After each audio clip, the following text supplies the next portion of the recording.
आप देख रहे हैं मौलिक शक्ति। कुछ अहम सीटें जिन पर अब तक कांग्रेस ने अपने उम्मीदवार नहीं उतारे हैं, वो सभी नाम सवालों के घेरे में हैं।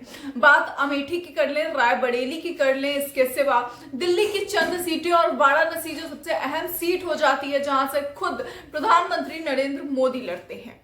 इसी सिलसिले में लगातार जो है अमेठी से राहुल गांधी का नाम सामने आ रहा था कि राहुल गांधी इस बार वायनाड और अमेठी से एक बार फिर से दोनों जगहों से लड़ेंगे जैसे पिछली बार लड़े थे। लेकिन पिछली बार वो 50,000 वोटों से क्योंकि अमेठी में हार गए थे, इसलिए इस बार अब तक ये कहा जा रहा है उतारे नहीं गए हैं वो उम्मीदवार के रूप में। ऐसे में अमेठी से आखिर कौन लड़ेगा, इस सब पे लगातार कयास लगते लगते में अब एक नाम सुप्रिया श्रीनेत का सबसे पहले खुलकर सामने आया है कि सुप्रिया श्रीनेत वहां से लड़ सकती हैं, क्योंकि कहीं ना कहीं उनके अंदर वो हिम्मत है, वो खुलकर बोलने की बेबाकी है, जो लगातार वो अपने डिबेट्स में हो या फिर अपने प्रेस कॉन्फ्रेंस में हो, वो साफ तौर पे दिखाती हैं। और ये कहीं ना कहीं एक कड़ी टक्कर भी हो जाएगी अमेठी से, क्योंकि स्मृति ईरानी लड़ती हैं, तो स्मृति ईरानी और सुप्रिया श्रीनेत के बीच एक कड़ी टक्कर होगी। बीजेपी ने स्मृति ईरानी को उतारा है और इस सब के बीच एक अहम सवाल ये है कि क्या कहा जो जाता है कि अमेठी से हमेशा हमेशा कोई ना कोई गांधी परिवार का ही व्यक्ति उतरता है, तो सुप्रिया श्रीनेत का उतरना ये उनके लिए पॉजिटिव भी है, निगेटिव भी है।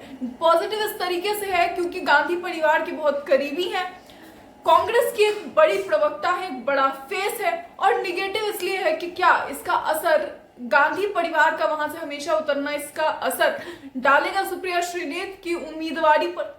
दूसरी बार आते हैं रायबरेली सीट पर। रायबरेली सीट की बात करें तो अब तक प्रियंका गांधी वाड्रा का कोई कंफर्मेशन नहीं है कि वो वहीं से लड़ेंगी। हालांकि सूत्र यही कहते हैं कि वो वहीं से लड़ेंगी, मगर क्या वो वहां से उतरेंगी या नहीं उतरेंगी, इस पर अब तक कंफ्यूजन बना हुआ है, क्योंकि कभी कोई कह रहा है कि वो नहीं भी लड़ सकती हैं। कांग्रेस कई बार इसका भी जो है वो संदेश देने का प्रयास करते रहे हैं, और ऐसे में ही फिर एक बार को ये भी कहा जा रहा है कि वो शायद लड़ सकती है।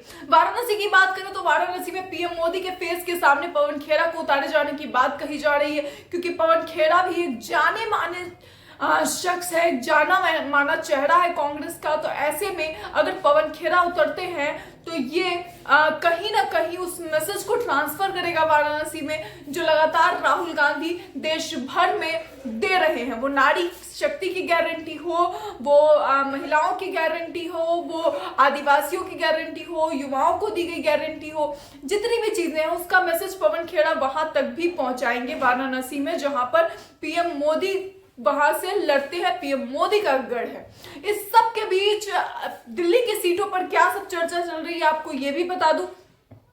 दिल्ली की एक सीट क्योंकि 3 सीटें हैं कांग्रेस के बाद, तो फिर चांदनी चौक से जेपी अग्रवाल का नाम सामने आ रहा है, संदीप दीक्षित का और अलका लांबा का। इस सब में अलका लांबा सबसे आगे है, अलका लांबा का नाम सबसे ज्यादा चर्चा का विषय बना हुआ है। 90% लोग कयास लगा रहे हैं कि अलका लांबा ही वहां से उतारी जाएंगी। उत्तरी पूर्वी की बात कर लें तो अरविंदर सिंह लवली का नाम सामने आ रहा था, हालांकि इन दिनों उनका नाम कुछ कम हो गया है, और जिसकी जगह पर नेहा सिंह राठौड़ को लाने की बात कही जा रही है। लोकप्रिय गायिका बिहार से नेहा सिंह राठौड़, जो कि बिहार की बेटी और यूपी की बहू है, ऐसे में अगर वो आती हैं तो ये एक बड़ा प्लस पॉइंट हो सकता है कांग्रेस के लिए, क्योंकि उनकी चर्चा लोगों तक पहुंचेगी, लोग उनको ऐसे भी पसंद करते हैं, कहीं ना कहीं कुछ इन्फ्लुएंस भी होगा।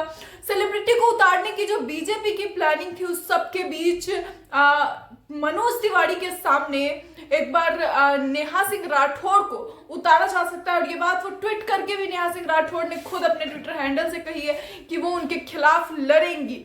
उत्तर पश्चिमी दिल्ली की बात कर लें तो उदित राज का नाम यहां से सामने आ रहा है। ये 3 चेहरे कांग्रेस दिल्ली में उतार सकती है। आने वाले समय में क्या और दिलचस्प बातें खुलकर सामने आती है आपको बताएंगे, लेकिन सबसे दिलचस्प लड़ाई अगर होगी तो वो सुप्रिया श्रीनेत बनाम स्मृति ईरानी की होगी। इस महामुकाबले को आप किस तरीके से देखते हैं, अपनी राय कमेंट बॉक्स में जरूर बताएं। ऐसी और खबरों के लिए देखते रहिए मौलिक शक्ति।